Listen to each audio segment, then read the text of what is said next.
Yeah. I'm Zoe. And I'm Olivia. And this is Lancer Nation News.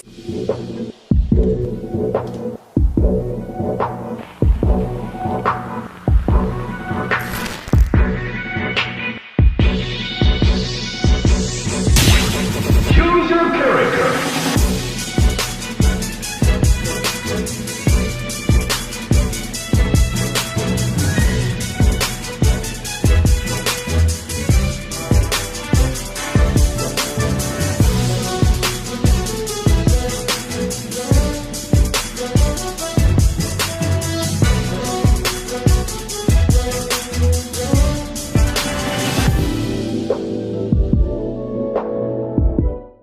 Good news, Lancers. No school tomorrow, so enjoy your long weekend. Woo!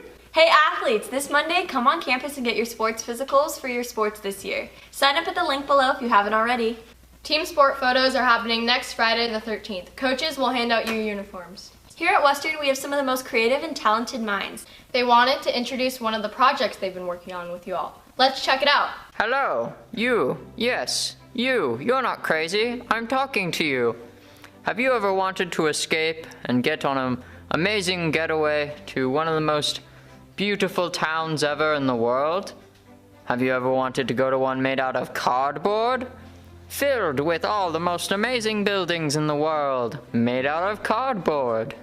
We have Target, Macy's, a pharmacy, In-N-Out. I'd like extra cheese, please. Then come on down to beautiful Lancerville. Well, now we are going to interview those who are citizens of Lancerville and help to build and create it. And our first interviewee is Anne. Hello. So, Anne, how did you create the buildings that you made in Lancerville? By cardboard. It was very simple. That is pretty epic.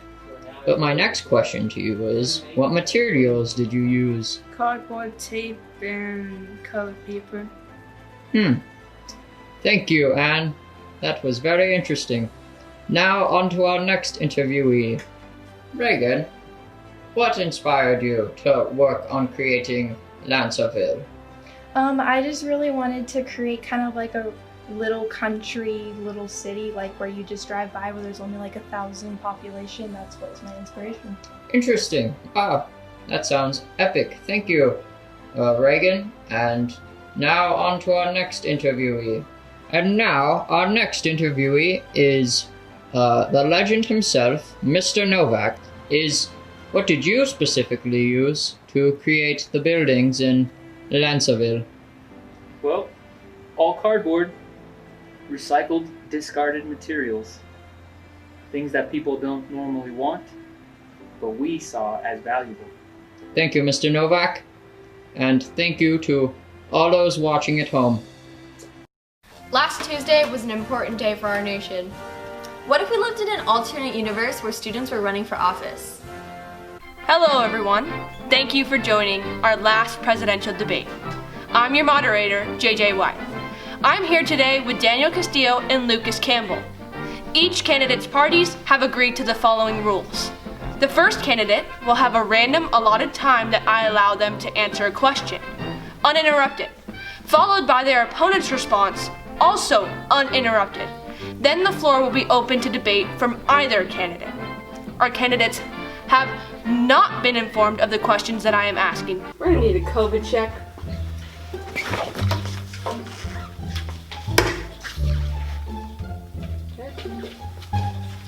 Nope. Goes to you, Mr. Campbell. Now, should Santa Claus have a beard or shave it off? You should shave it off because I want to bring in an example here. Mr. Cody Anchor, beautiful beard. He should shave it off completely and do something like that. Something a type of millennial would do. Okay, interesting response. Mr. Castillo, you'll have 21 and a half seconds to respond to that. Well, me personally, I completely disagree with Mr. Campbell here, because as a part of the goatee community, I think that Santa Claus should go to the goatee route, considering that it's a more masculine look. All right, now, my next question. It could get heated in here, okay? Now, reminder, we have tens, if not hundreds, of students tuning in to watch this right now. Okay. Mr. Castillo, this goes to you. Gummy bears or gummy worms? You see, And why? Oh, you see, there's a big controversy on that topic. I have studied a little bit into this myself. You see, there's a big distinct difference between berries and worms. Whereas berries are have more in thickness and volume, whereas worms are more in length. And I prefer thickness over length. Mr. Campbell, would you like to respond? That is so dumb because if you think about it, what has more flavor to it? What has more flavor? They're the same. No, they're not. Sour. It has more of a tangy taste. It wasn't specified. It was and should be specified. It was. Thank you, gentlemen, for your participation in today's debate. Thank you, students of Western Christian, teachers of Western Christian, and parents of Western Christian for tuning in tonight. We'll see you with the election results. Isn't it great that things are getting back to normal? Yeah, I'm so glad we have the broadcast back. You know, Mr. Anchor's saying he missed having us on campus reminds me of one more announcement. Really? Oh yeah, Western Christian is starting a flex period cohort program. It's a great opportunity for you to come on campus and see your friends and teachers again. Well, that's all the news we have for you this week. This is Lantern Nation News, signing off.